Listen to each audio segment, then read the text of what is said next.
j'ai du soleil vert, des dentelles et des théières, des photos de bord de mer, dans mon jardin d'hiver.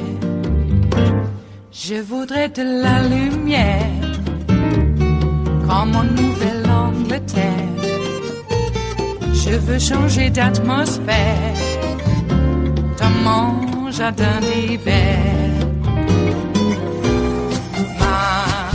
Ma fleur sous la pluie de novembre, tes mains qui courent, je n'en peux plus de t'attendre.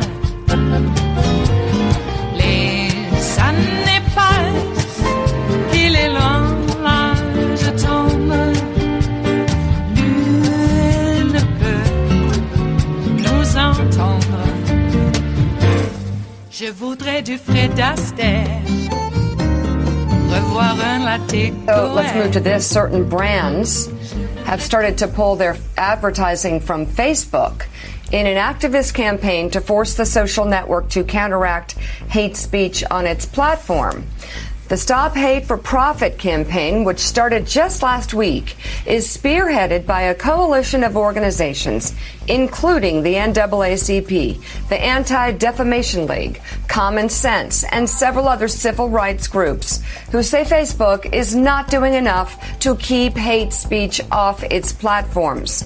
As a result, activists have been targeting major advertisers, asking them to support the movement. Among them is Ben & Jerry's, Eddie Bauer, and North Face. And I'd been wondering, Derek, about the advertisers for Facebook and Twitter as they push hate speech and push conspiracy theories. At what point, since they won't hold themselves accountable, what holds them accountable? And I would think going after the advertisers and asking them point blank if they support this type of language and lies on these platforms. If they don't support this, why in the world would they advertise on those platforms? You know, Facebook have had the opportunity to both benefit from hate speech. They allow racial hate groups, white supremacist groups, to buy ads. They place those ads next to brand names. We have had meeting after meeting with Facebook. Reverend Sharpton and I, we met with Zuckerberg in his home to say we have to end this. They have allowed a foreign nation to interfere with our elections. They have fanned the flames of racial hatred and altered the course of our democracy, and they refuse to do anything about it. Unfortunately for the American public, the power of Facebook is above regulations. You have one person who owns 60% of the stock. There is no governmental oversight. They have become a public utility without any oversight from anything. And so now we must stand up with corporate partners who say they denounce white supremacy, they denounce racial hatred, and stop spending ad money on that platform. They are probably one of the biggest threats to democracy that we see. They are, Reverend Al, a threat to democracy. They are a threat to black Americans. They're a threat to black Americans because they will not stop the hate speech from spreading. They're a threat to senior citizens because they allow conspiracy theories and movies to be spread around on their platform. And like Derek said, they're not held liable. Congress has given them complete immunity. If you're a black man or a woman in America and violence is visited upon you because of some hate group on Facebook, then what can you do about it? It's just like the federal officer that was shot in Oakland. The person that shot him was a member of a hate group Facebook page. And not only was that bad enough, Rev, that they were allowing him on there, Facebook was actually pushing other people who weren't a part of that hate group toward that hate group, recommending that they become members of that hate group. Rev, the NAACP, the Anti-Defamation League, and of course you and other organizations have been pushing for them to get rid of the hate speech. And Zuckerberg refuses. He says he won't even touch the president's most violent rhetoric. Hell, even Twitter agreed to do that. Absolutely. Twitter's agreed. And as Derek Johnson just said, we went to Zuckerberg's home, had a meeting for several hours. This is not just something that we jumped out there to say. We tried to reason with them, and they will not do it.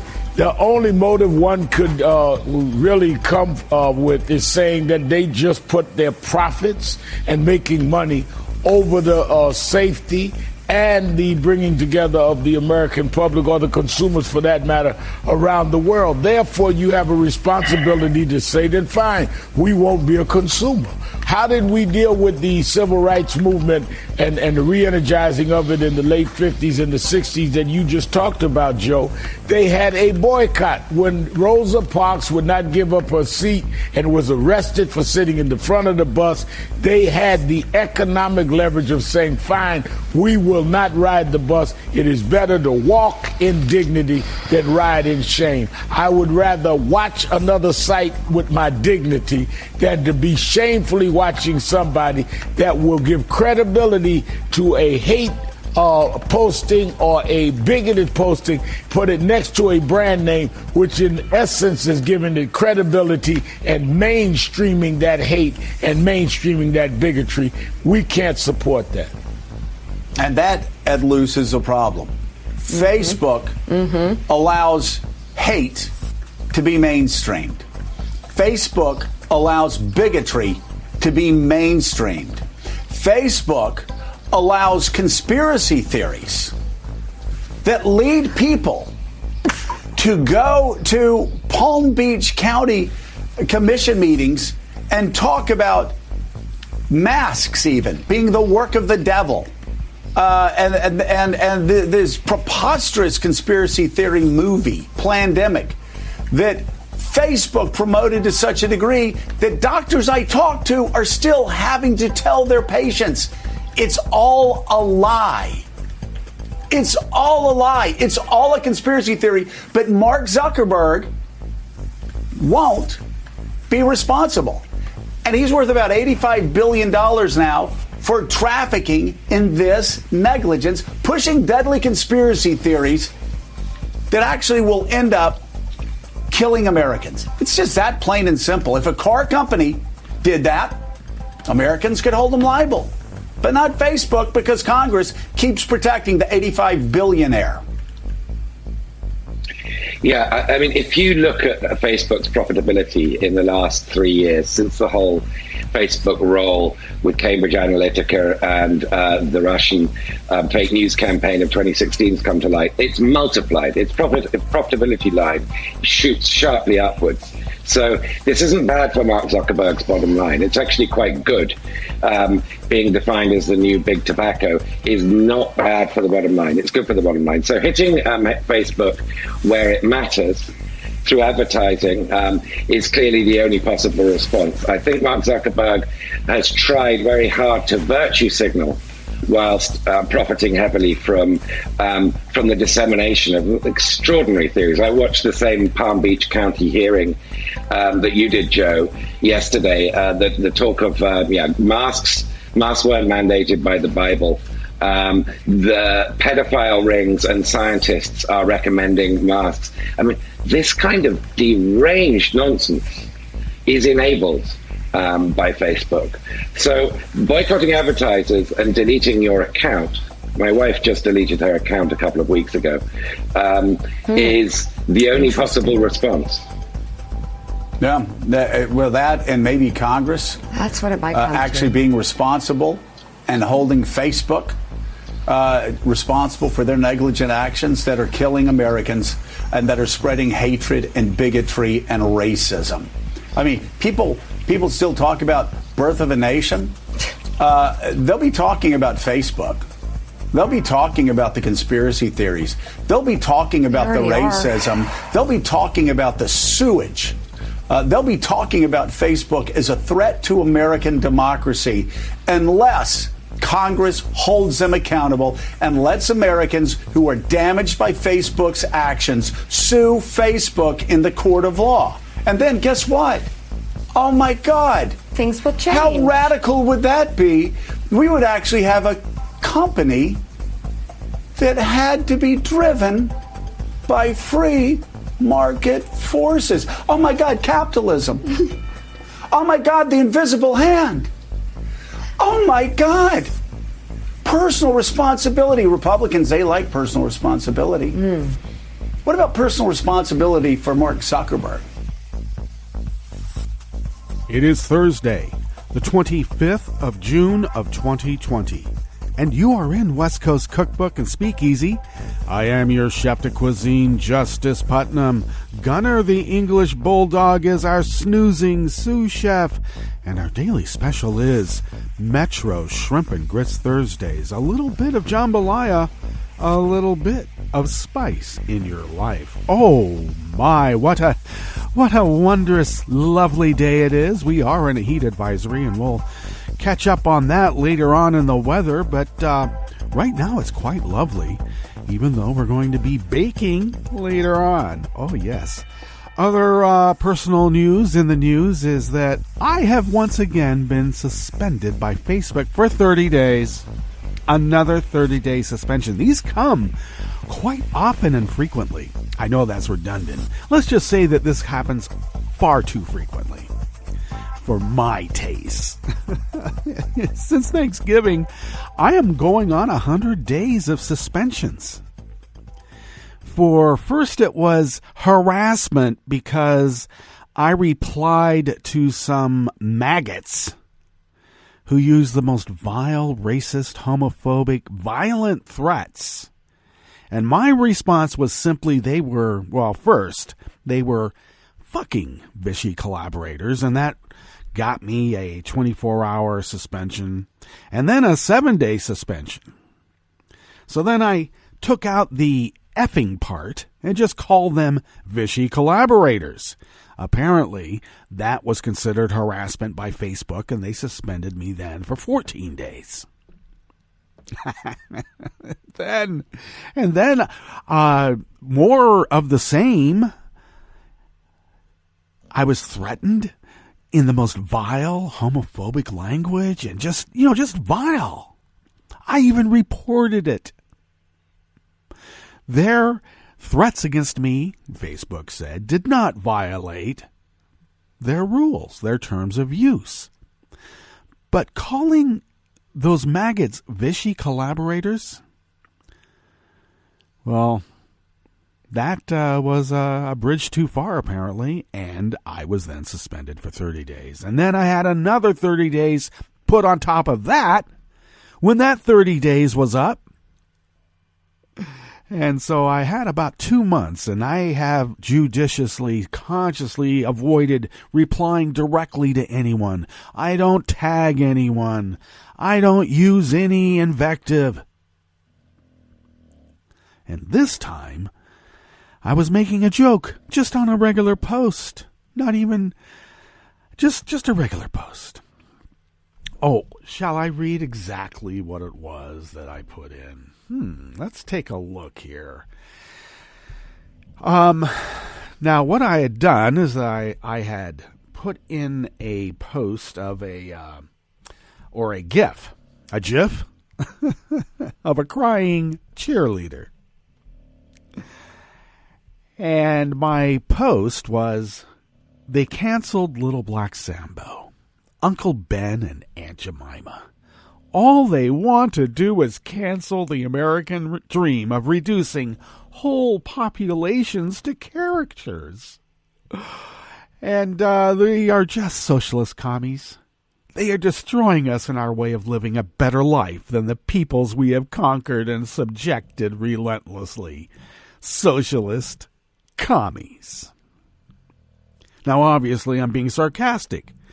But I am using the words that the right-wingers have flung at me.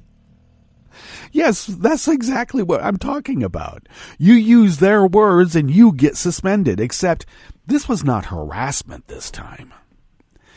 The post and the GIF of a crying cheerleader in a car that has been the windows have been rain splattered. Somewhat of a soft focus out of the windows. And she's crying on her steering wheel. And you see, I don't know, it's more like a headshot. You see a bit of her shoulders, and she's wearing her cheerleader uniform. And somehow, now this was reported by an individual in a Facebook group here in Southern Oregon, and it's the usual suspects, the Vichy collaborators. They reported this as nudity and sexual conduct that is in violation of Facebook rules. A fully clothed, crying cheerleader. Now, of course, I appealed, and I am told over and over and over, well, no person responded to you. That's just an algorithm. Well, fix the effing algorithm. Because how can a crying cheerleader and a post about Aunt Jemima being canceled and white tears over Aunt Jemima being canceled, and those white tears are represented by a white crying cheerleader, and that is called nudity? Sexual conduct? If you're getting a hard-on over a crying teenage cheerleader, that says something more about you than it says anything about me. So this is after an appeal. And apparently no person saw it. No person reviewed it. No person made a decision. It was all an algorithm, so that makes it all okay. Well, you know what? Algorithms are people, my friend. So when I've reported the most vile threats, Facebook routinely says no, not a violation. When I show the images that are purely sexual and harassing in nature, when I've reported those, Facebook says no. Nope. And I'm talking really sick, monster shot stuff that you would not be able to open up, in an office. If you opened up that picture in an office, you would be fired. I reported that. Zuckerberg, or maybe it's just the algorithm. No person reviewed it. No person decided on it. It was an algorithm. Well, are we going to let Skynet just bomb us now because they can't tell the difference between a crying cheerleader and nudity? Sexual conduct? Please. So those don't get taken off. Those people don't get suspended.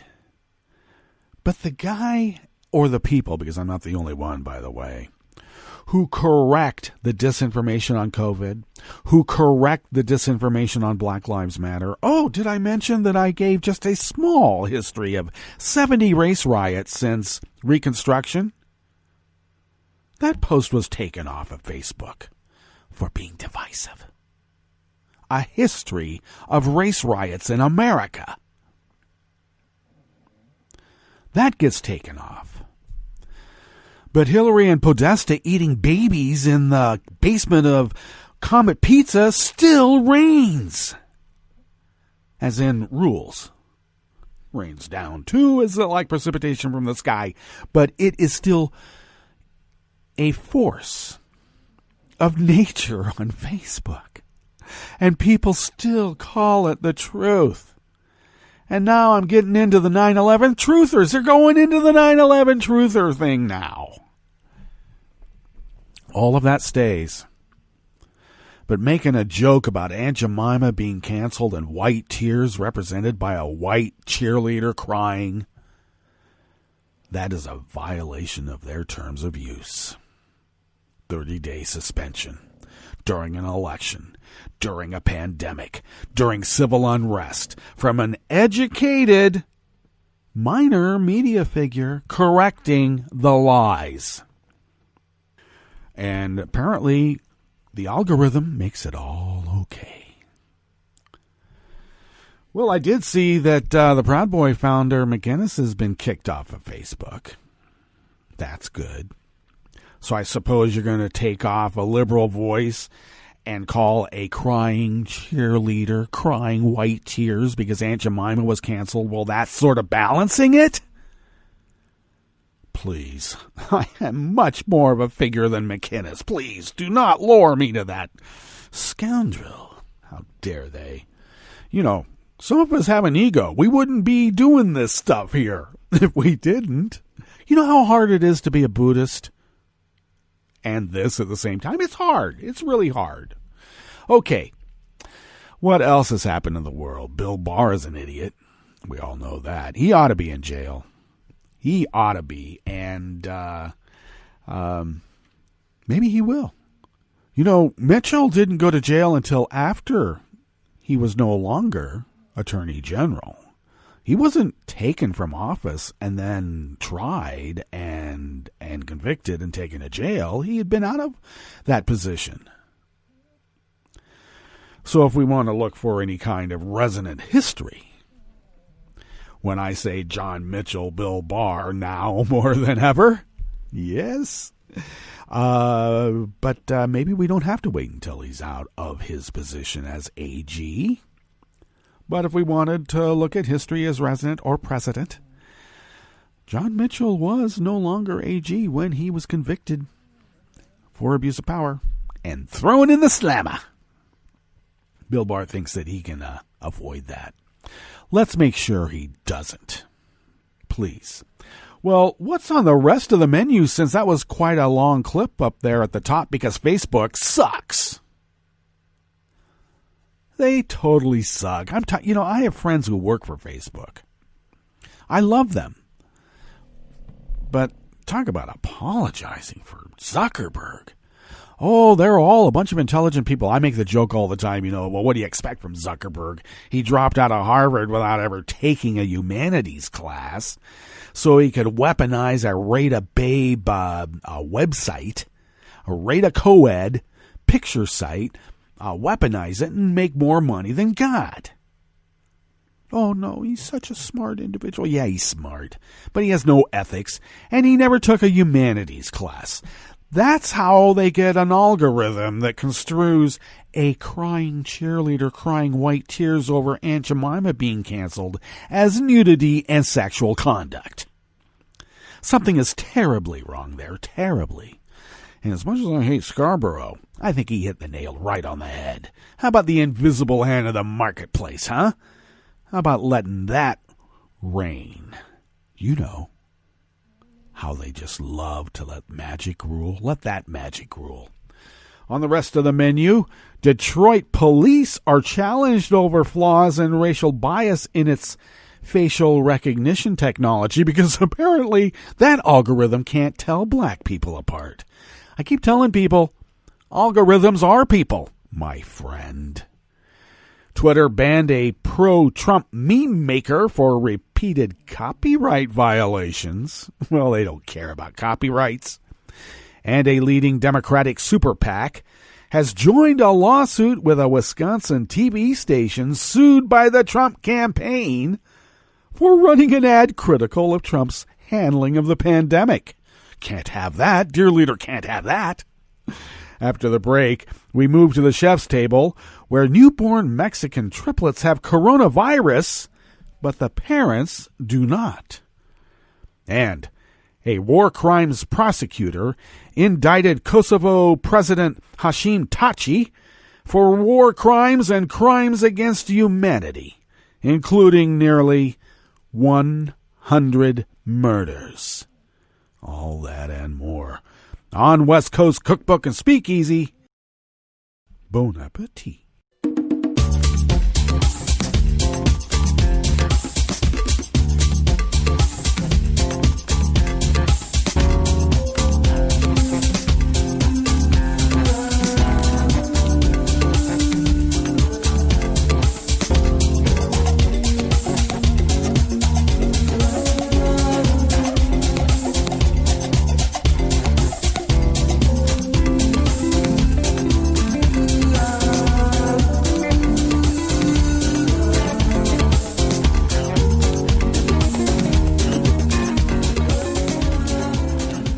the bottom of our homepage at netrootsradio.com. To the rightish of the page is our chat room link, monitored by Kelly Lincoln. Kelly has had her laptop in the shop for a few days, and she'll be getting it out tomorrow, Friday. Oh, yay! Thank you, Kelly, for all that you do. If you would then take a look to the leftish of the page, from the chat room link at the bottom of our homepage at netrootsradio.com, you will then notice the link to our Patreon page, and please become a recurring Patreon of Netroots Radio, and thank you to those who have. If you out there who have not contributed and would like to and can, please, only if you can, if you would be able to send the cost of an espresso-type coffee drink our way, we are able to stretch those dollars really beyond compare, and we have long experience at it, going on 10 years now. Not only of that, of stretching dollars to pay our bills, but also of continuous 24/7, 365 resistance radio. Because this is more than a vocation. It's not a hobby. It's a calling of sorts, I suppose. I like to think it's our civic duty as the founders originally intended, so very, very, very, very long ago. Your generosity helps us, once again, as I've mentioned, pay our bills, and that allows us to fly under the radar. I have found just on a personal level that if you pay your bills, usually you can get away with a few things for a while. And we have been for 10 years, almost. Help us get there and beyond, because we are dedicated to the cause. Thank you. If you would like to follow Netroots Radio on Twitter, do so at Netroots Radio. Tom takes care of that platform, and I got to tell you, he does a lot more as well. Thank you, Tom. I take care of at Justice Putnam, and you could follow me there on Twitter, because I also post the show notes and links diary on Daily Co's about 10 minutes before showtime.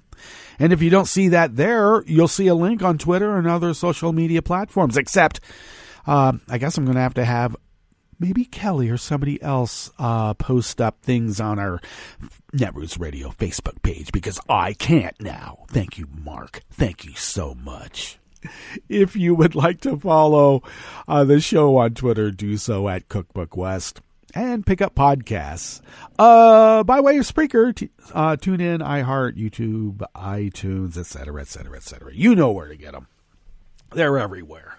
Everywhere. Even Deezer. What is Deezer? It's a podcast platform, and we're on it. Who knew? Well, the people on Deezer do, apparently. Because they're taking the show and other shows of Netroots Radio off of Deezer. All righty. Let's dig into this first offering here in the Bistro Cafe of West Coast Cookbook and Speakeasy, because this is Skynet stuff. This is algorithms out of control. And it's out of the Associated Press by Matt O'Brien. A black man who was wrongfully arrested when facial recognition technology mistakenly identified him as a suspected shoplifter wants Detroit police to apologize and to end their use of controversial technology. What? No money? The complaint by Robert Williams is a rare challenge from someone who not only experienced an erroneous face recognition hit, but was able to discover that it was responsible for his subsequent legal troubles, because they never tell you that they used extrajudicial Big Brother techniques to get you for shoplifting.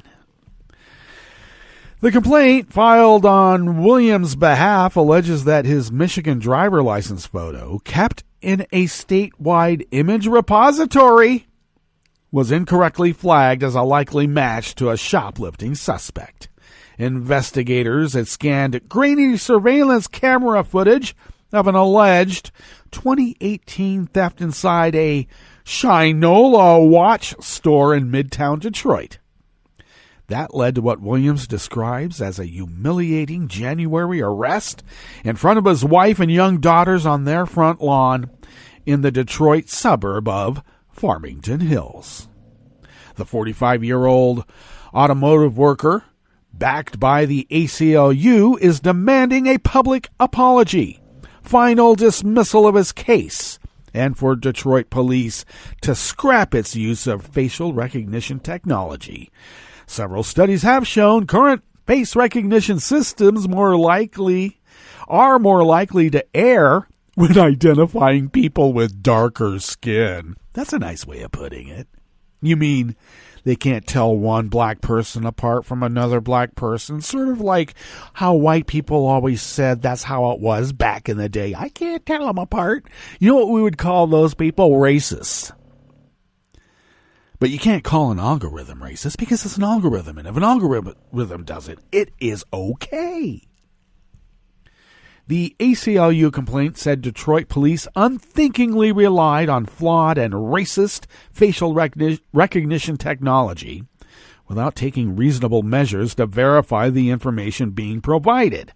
It called the resulting investigation shoddy and incomplete. The officers involved were rude and threatening, and said the department has dragged its feet, responding to public information requests for relevant records.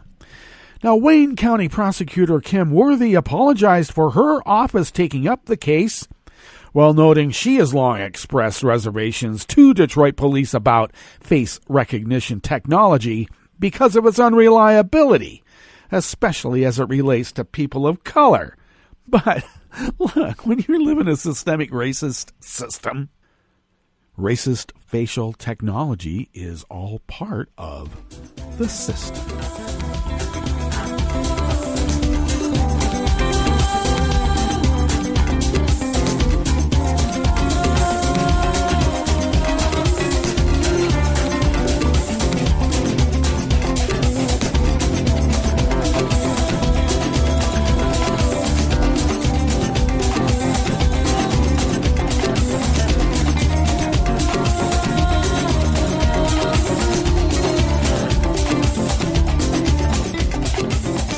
David Klepper of the AP brings us this next offering here in the Bistro Cafe of West Coast Cookbook and Speakeasy, Metro Shrimp and Grits Thursdays.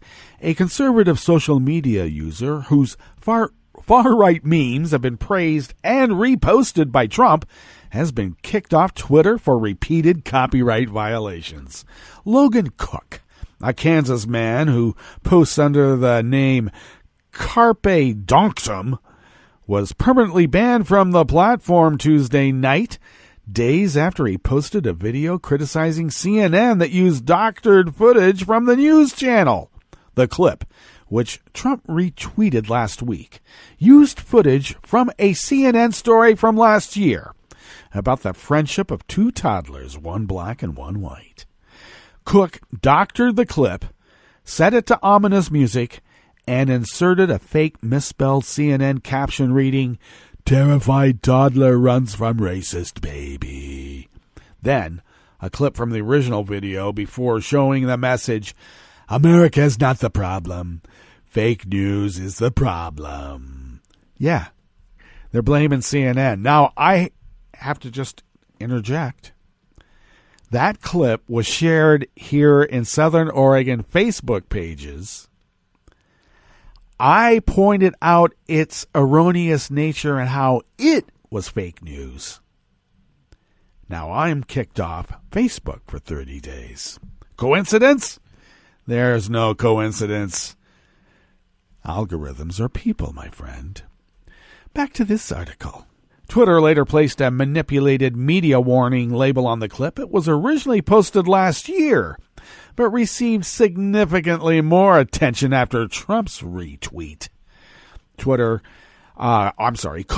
who also posts his work to other platforms and websites, said in an interview that his posts are satirical and are therefore exempt from copyright rules. He said he believes Twitter was simply looking for a reason to boot him. Kind of like how I feel. But it's not Twitter. It's an algorithm. Come on. No, I'm actually thinking Twitter. Somebody looked at that and said, nah, not this guy again. They didn't like my politics. They found an excuse to get rid of me. Trust me.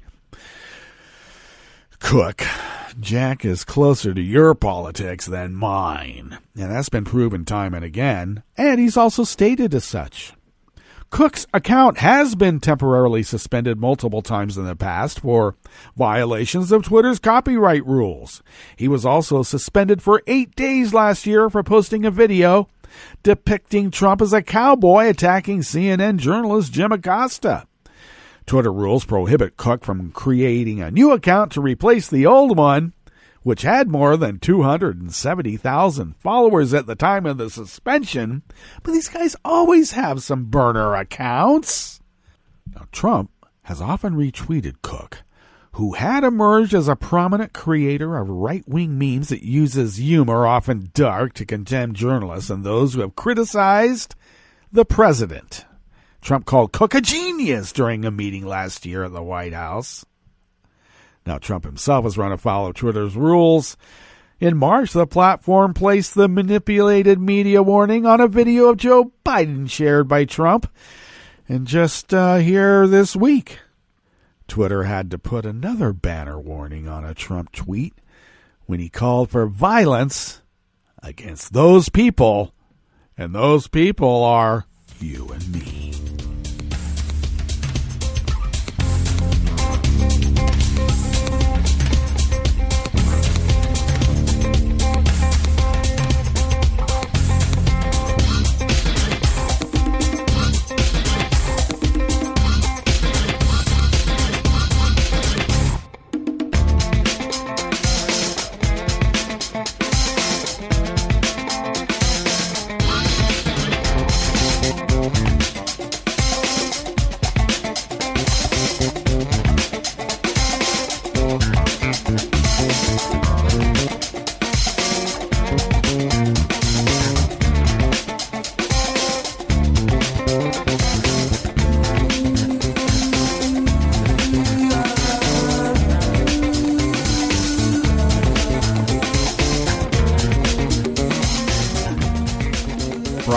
Disco of the AP brings us this final offering here in the Bistro Cafe of West Coast Cookbook and Speakeasy.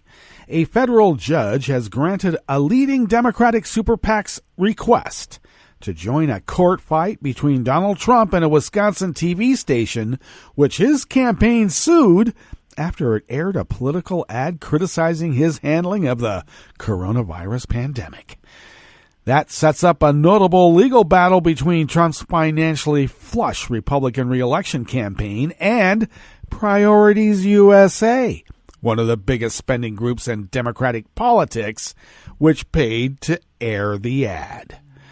The Trump campaign's flair for theatrics was on display yesterday, Wednesday, although Priorities USA actively sought to intervene in the case. The Trump campaign instead claimed credit for being the one who sued Priorities USA. Donald J. Trump for President, Inc. today filed a complaint against Priorities USA for defamation in their sponsoring of an ad that includes false and libelous statements against the president. The campaign said in a news release that contained several misrepresentations. You know, that's a nice way of saying they lied. They lied through their teeth. Trump initially sued WJFW-TV, an NBC affiliate in northern Wisconsin, in state court. The case was transferred to federal court at the station's request in April, and a request by Priorities USA to join as a co-defendant was granted on Tuesday this week, court records show. The lawsuit that Trump's campaign said it filed yesterday, Wednesday, against Priorities was actually filed last week, and it was recognized instead by the court as a supplement to their prior lawsuit against the station, not a new complaint, records show. The lawsuit seeks compensatory and punitive damages in an amount to be determined at trial. Yeah, just as long as it's liquid and it can be, changed into rubles at a moment's notice. The ad in question pieces together audio clips of Trump downplaying the threat posed by the COVID-19 virus, while a chart that is splashed across the screen gradually begins to shoot upwards as cases of the virus skyrocketed across the nation. Trump's campaign alleges that the ad is defamatory because it splices together the clips in a way to make it appear as though Trump said the virus itself was a hoax. Trump's campaign argues that Trump did not call the virus a hoax, but was instead referring to Democrats politicizing his handling of it. Well, of course, we all know, and the tapes prove, Trump spent the first months of 2020 downplaying the pandemic, accusing Democrats and the media of hysteria, as he pointed to low numbers, said, hey, we're going to stop it right here at 15. And pointed out low numbers that confirm cases and deaths from the virus. Trump's full hoax quote at a February 28th rally in South Carolina, however, came in the context of Democrats' criticism of his response. Indeed. Okay, let's get to our break, and when we get back from that break, we will go through weather from around the world, and we will finish up with the stories that we have curated for you today.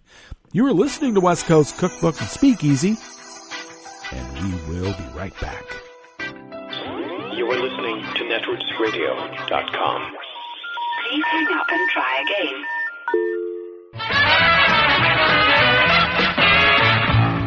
From a point at sea to the circles of your mind, a new force is at work for planetary transformation. New radio for a new Earth.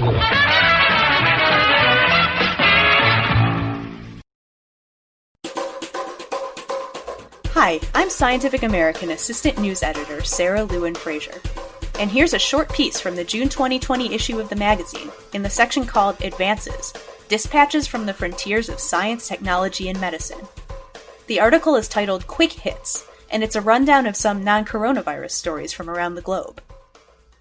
From the U.S., a hiker found 2 rusted, unexploded bombs from 1935 on the Mauna Loa volcano on Hawaii's Big Island. The bombs had been intended to help divert lava flow during an eruption.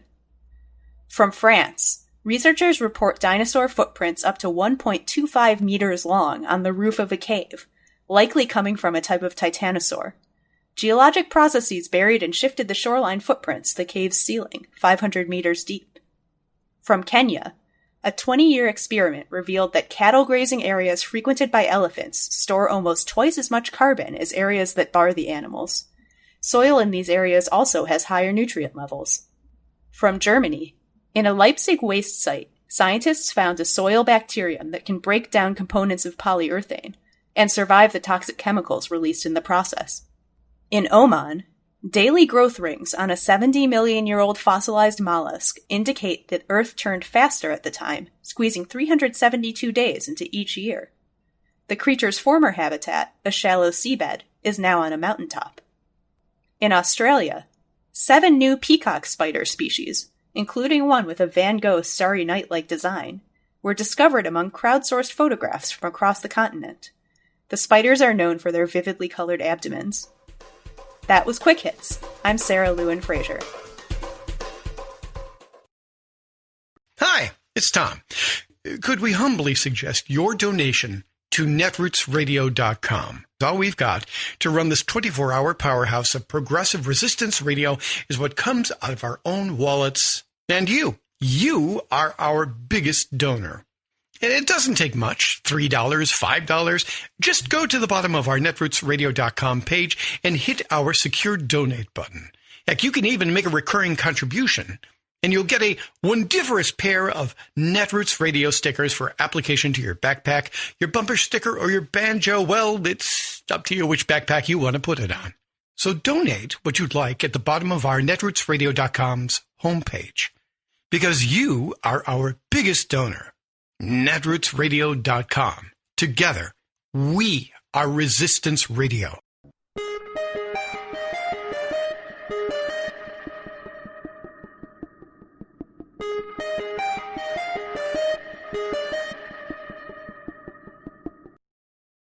I'm Rick Smith, and this is Labor History in 2.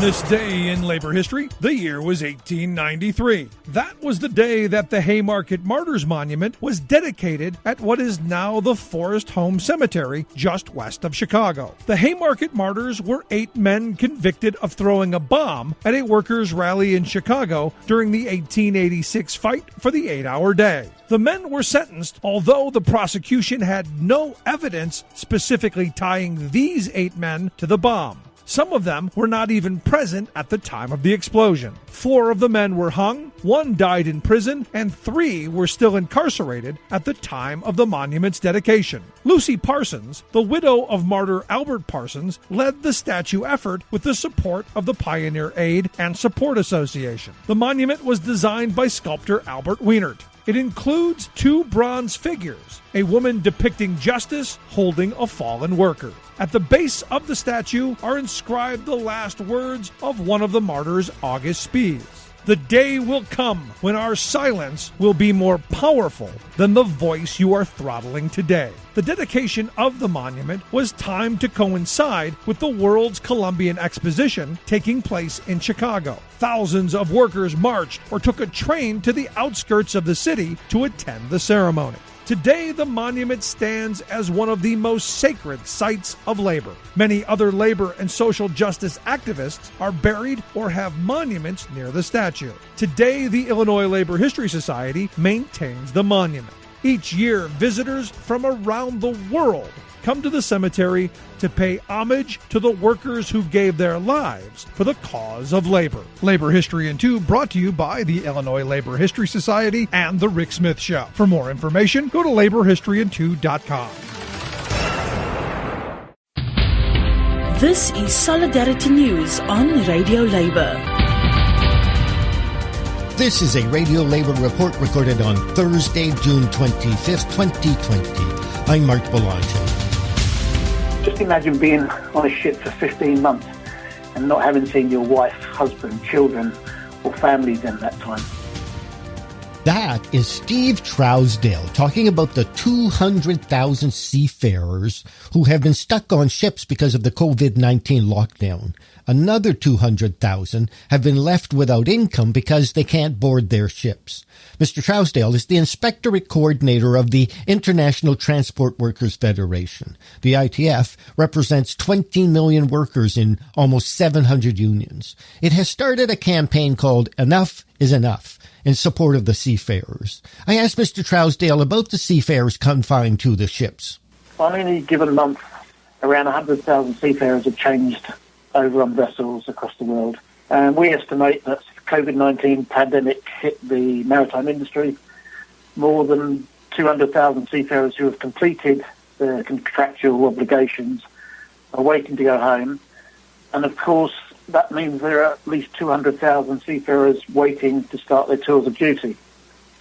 The ITF's Enough is Enough campaign comes off the back of repeated calls to governments, where we've been asking them to ease restrictions and make practical exceptions for seafarers so that they can seek medical attention, step ashore to relax, just even take a walk, and of course go home to their families. Seafarers accepted that they were unable to return home in the beginning in order to minimise the spread of COVID-19. And the ITF, along with our responsible social partners, the Joint Negotiating Group, agreed twice to extend seafarers' contracts to reduce their exposure and in recognition of the challenge that the global pandemic has placed on travel restrictions and the availability of flights. But seafarers have done their bit. They've performed their duties. And so now we're saying enough is enough. We have to get the crew changed. So we've taken a stand that if any seafarer comes to us and asks us to leave their ship, we will do whatever we can to assist them. You know, there's a lot of talk about designating seafarers as key workers, but most governments are only really paying lip service to this term. And while seafarers have been the unseen workforce since they started, they are now classed very much as second-class citizens.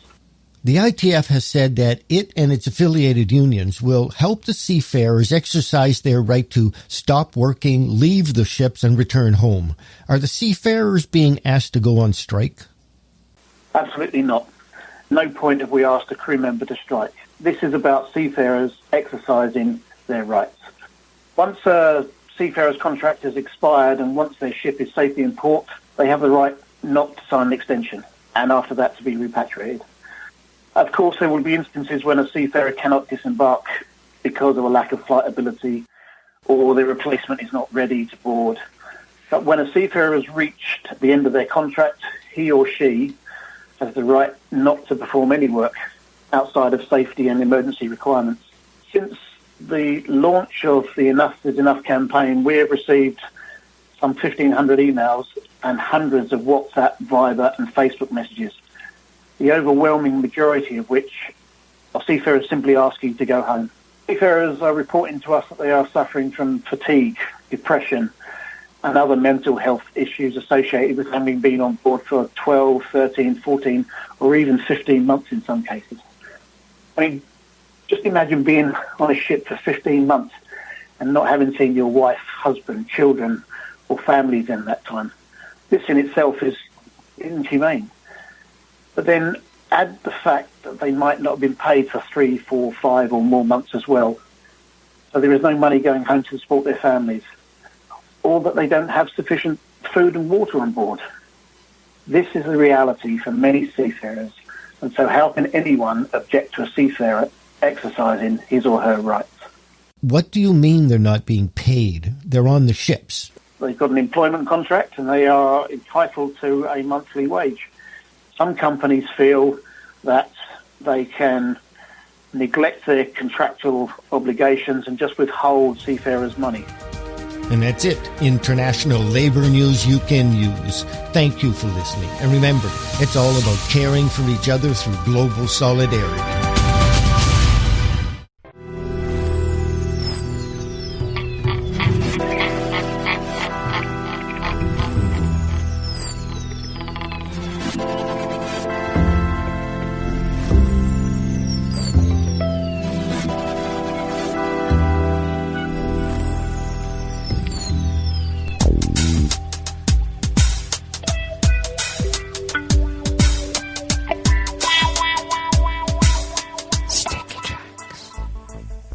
Thank you for accompanying us here to the chef's table at West Coast Cookbook and Speakeasy. Metro Shrimp and Grist Thursdays. We always begin weather from around the world along the banks of the Rogue River in the Rogue River Valley of Southern Oregon on the west coast of the continental United States of America, where it is currently 61 degrees Fahrenheit, under an active heat advisory still, and are expecting a high about 92 to 95, though much warmer in some areas, so do take care if you are in the area. Plentiful sunshine throughout the day, winds out of the north at 5 to 10 miles per hour. Clear skies overnight with lows in the mid-60s, and winds will be out of the north-northwest at 5 to 10 miles per hour.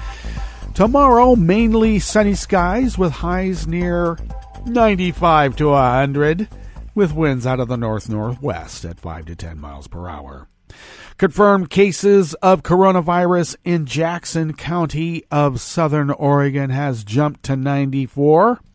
And we don't keep track of people who have died, apparently, because, if it wasn't respiratory, they don't know.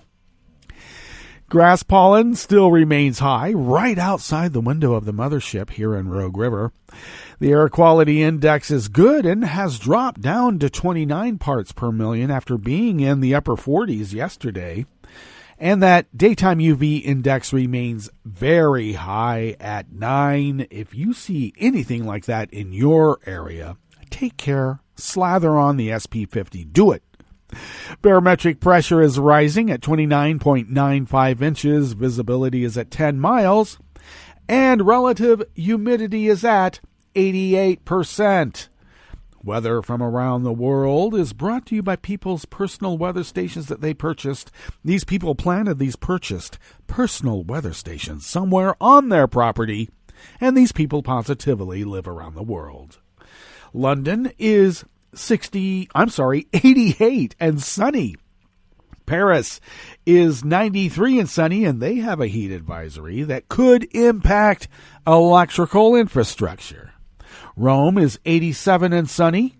Kyiv is 82 and fair. Kabul is 84 degrees and fair. Hong Kong is 81 and mostly cloudy. Tokyo is 71 and cloudy. Sydney, Australia is 53 and clear. San Francisco, California is 55 and cloudy with the usual seasonal fog warning. And New York, New York is 81 degrees Fahrenheit and sunny. Apparently the heat and the sun has not been killing that virus. Apparently. And that is weather from around the world, brought to you by people's personal weather stations that they purchased. These people planted these purchased personal weather stations somewhere on their property. And these people positively live around the world.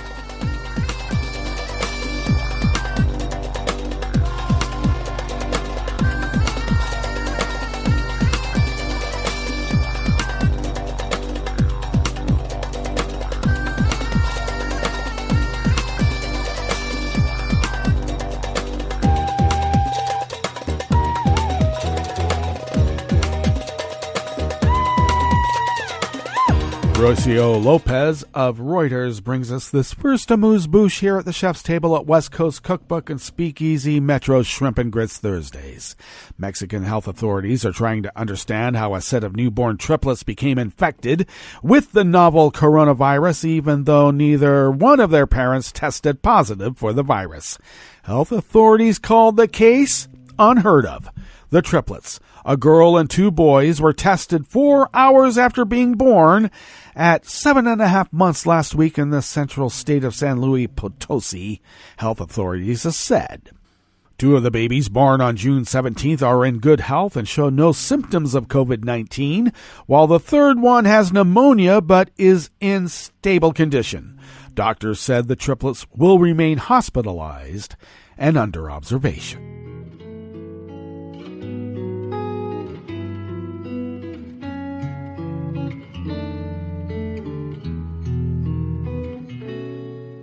Je te donne ce mon amour pour la vie entière, la promesse de me trouver à tes genoux.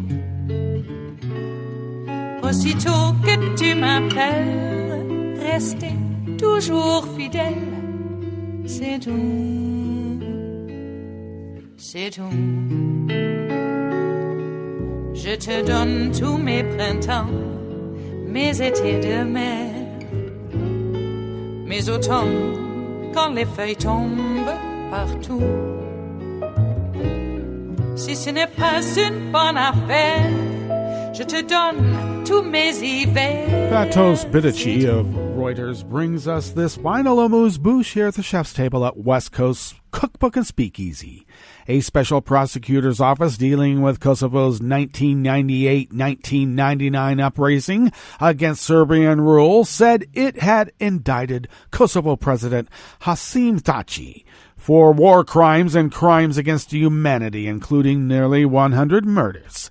The specialist chamber was set up in The Hague in 2015 to handle cases of alleged crimes by the Kosovo Liberation Army guerrillas during the war that led to Kosovo's independence from Serbia a decade later. The indictment is the result of a lengthy investigation and reflects the special prosecutor's office's determination that it can prove all of the charges beyond a reasonable doubt, the SPO said in a statement. It said others had also been indicted, including Kadri Veseli, a former Speaker of Kosovo's parliament.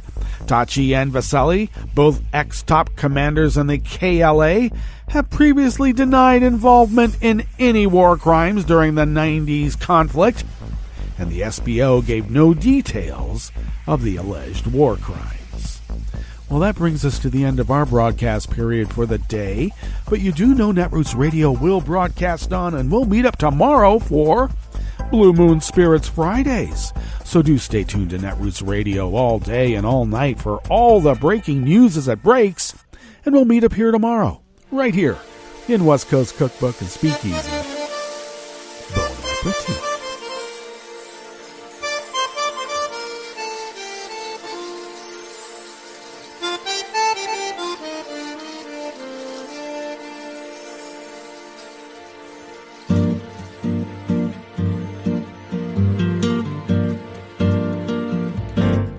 Je voudrais du soleil vert, des dentelles et des théâtres, des photos de bord de mer, dans mon jardin d'hiver.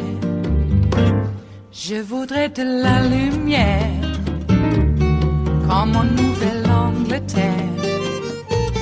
Je veux changer d'atmosphère, dans mon jardin d'hiver.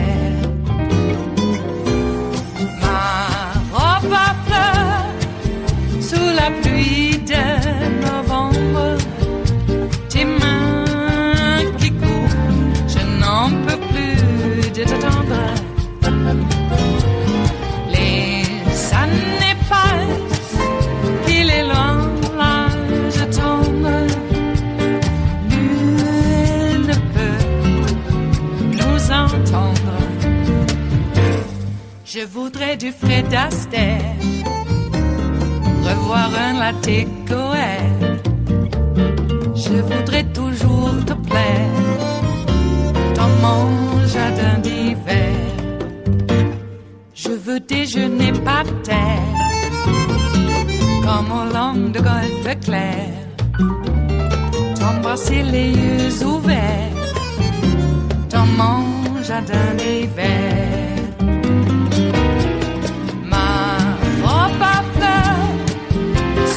Pluie de novembre, tes mains qui courent, je n'en peux plus de t'attendre.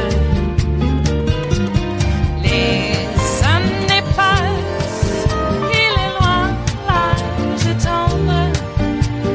Nul ne peut nous entendre. Ba-da-da-dum-di-da-dum. Ba-da-da-dum-di-da-dum. Ba-da-da-dum-di-da-dum. Dans mon jardin d'hiver. Ba-da-da-dum-di-da-dum. Ba-da-da-dum-di-da-dum. Ba-da-da-dum-di-da-dum. Dans mon jardin d'hiver. Dans mon jardin d'hiver. Dans mon jardin d'hiver.